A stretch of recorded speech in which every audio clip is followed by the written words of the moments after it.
Great honor to have everybody with us, and we have some very exciting things to be talking about, things you've been waiting for a long time, for many, many years.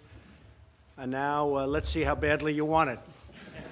Because if you want it badly, you're going to get it, and if you don't want it, that's okay with me too. But we have to rebuild our infrastructure. You know, I said this morning, as of a couple of months ago, we have spent $7 trillion in the Middle East. $7 trillion. What a mistake. But it is what it is.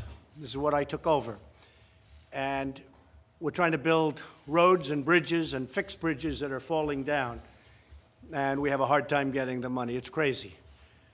But think of that. As of a couple of months ago, $7 trillion in the Middle East. And the Middle East is far worse now than it was 17 years ago when they went in. And not so intelligently, I have to say, went in. I'm being nice. So it's a very sad thing. The budget was recently passed, and the reason it was passed is because of our military. Our military was totally depleted, and we will have a military like we've never had before. We're going to have an incredible military, and to me, that means a couple of things. Number one, it does mean jobs, but really, number one, it means safety and security. Because without the military, and we may have very strong views on spending, which I have, but without the military, it's possible there's no reason for us to be meeting. Maybe we wouldn't be here. So we're going to have the strongest military we've ever had by far. We're increasing arsenals of virtually every weapon. We're modernizing and creating a brand new nuclear force, and frankly, we have to do it because others are doing it. If they stop, we'll stop. But they're not stopping, so if they're not going to stop, we're going to be so far ahead of everybody else in nuclear like you've never seen before. And I hope they stop. And if they do, we'll stop in 2 minutes. And frankly, I'd like to get rid of a lot of them. And if they want to do that, we'll go along with them. We won't lead the way, we'll go along with them.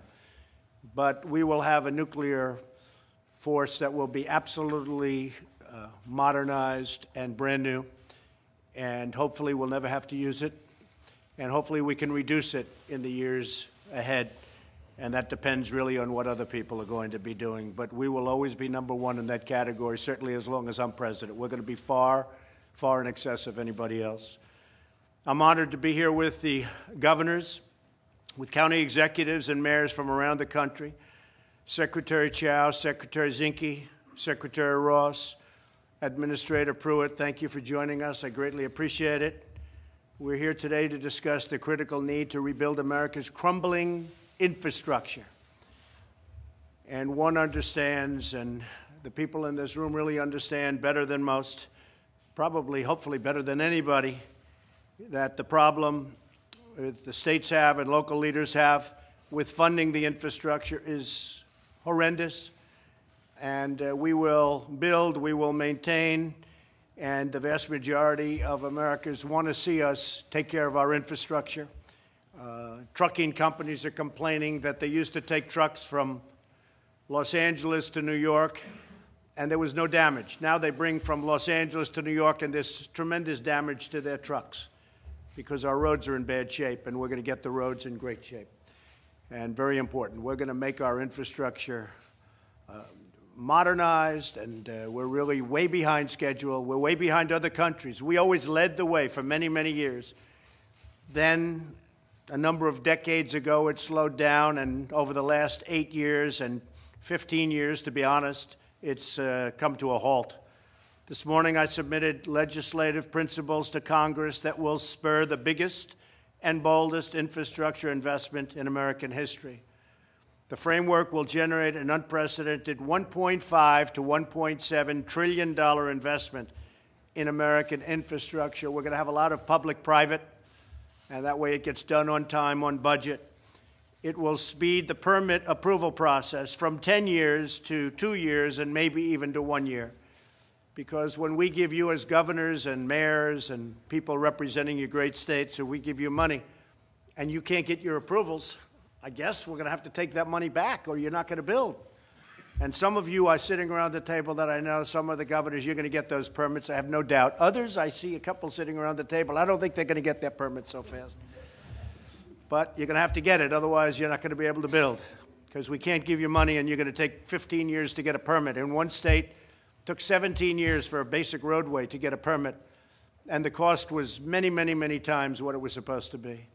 And we can't have that. So we want you to get going, and you'll work on the permitting process. And from a federal standpoint, environmentally and everything we have to do, I see Scott is here. We're going to get you permits very quickly. It provides $50 billion for rural infrastructure, who have really been left out. The rural folks have been left out, including broadband internet access, which they don't have, and they want it, and the farmers want it. It will create thousands and thousands of jobs and increase training for our great American workers. And it returns power to the state and local governments who know best what their people need. Washington will no longer be a roadblock to progress. Washington will now be your partner. Will be your partner. A lot of money, up to $1.7 trillion. That's bigger than people thought. And we're going to have a lot of great people working. We're going to also have great companies investing and building, and they'll build for you, because sometimes the states aren't able to do it like we can do it, or like other people can do it, or like I used to do it. When I did the Woolman Rink, it was 7 years. They couldn't get it built. It would have been forever. They couldn't get it built. And I did it in a few months at a much smaller price. They had invested $12 million in building an ice skating rink in the middle of Central Park. Somebody told me about this the other day. They've never forgotten it. It was a big deal at the time. It remains a big deal. Took many, many years, and they were unable to open it. And I said, you know, I'd like to be able to have my daughter Ivanka, who is with us, I'd like to be able to have her go ice skating sometime before she doesn't want to ice skate. And I got involved, and I did it in a few months, and we did it for a tiny fraction of the cost. And it's really no different with a roadway. It's no different with a bridge or tunnel or any of the things that we'll be fixing. The returns of money and investment to the states and local government will be incredible. And nobody knows better than you people where you want the money invested. That's the other thing. For the federal government to say, gee, this is what we want you to do in Wisconsin, Scott, you know exactly where you want to do it, and you've done a great job, by the way, but you know exactly where that money is going. And how is your new company that's opening up there doing, by the way? Are they doing okay? That was a big one. Foxconn, that's moving along, right? They make the Apple iPhone, and I said for a long time, I said, I want those companies to be making their product here, and they went to Wisconsin. Scott did a fantastic job of presentation. I actually saw a site that I loved. I said, that was an old auto site. And I was with the head of Foxconn, great man, actually, great businessman, incredible. And I said, that's a great site for you, right in Wisconsin, and I hear that's where they're going, so you've done a fantastic job. But this is a common sense and bipartisan plan that every member of Congress should support. I look forward to working with them, and we're going to get the American people roads that are fixed and bridges that are fixed. And if for any reason they don't want to support it, hey, that's going to be up to them. What was very important to me was the military. What was very important to me was the tax cuts. And what was very important to me was regulation. This is of great importance, but it's not nearly in that category, because the states will have to do it themselves if we don't do it. But I would like to help the states out, and we're doing that with a very big investment. One of the other things I think so important to mention is that in the budget, we took care of the military like it's never been taken care of before. In fact, General Mattis called me. He goes, wow, I can't believe I got everything we wanted. I said, that's right, but we want no excuses. We want you to buy twice, okay? Twice what you thought for half the price.